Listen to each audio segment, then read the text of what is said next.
I want to quickly talk about a tool we haven't used yet, and that's the erase tool. To easily make any photo that you open up as a layer and not the background, you can just click off of that unlock button. You can also, I just undid that, and you can also just double click it, rename it, and then select OK, and it becomes an actual layer. The tool that I want to show you is the erase tool, and it's over here, and the keyboard shortcut is E. So if I take that tool, I get a brush for my mouse. And if I go on here and start to click, it starts to erase this image. And you can see behind it's transparent. If I add a solid color, or how about let's just add a gradient. We haven't done that before. Let's go ahead and add a gradient.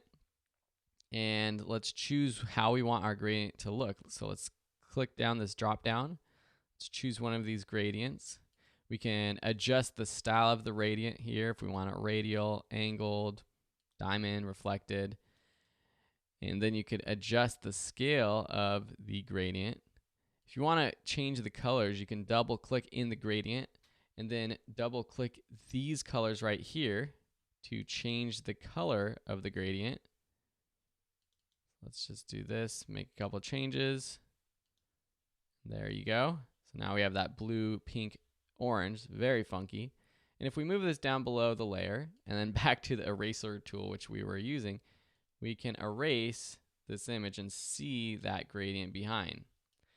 The problem with this and why we don't use the erase tool is now this is burned into this photo. We don't want that to be burned into the photo because now we can't go back and make changes. If we can undo this by pressing Command Z right now because that was the one thing we did. Or if we make a bunch of changes, add some layers, we could always go to the history and go back to this point where we didn't make any changes. But this is why we use layer mask. And so with layer mask, we learned before, you can just create that layer mask, grab your brush instead of your eraser. Using black, we can erase this, and then we can go back and we can paint things on.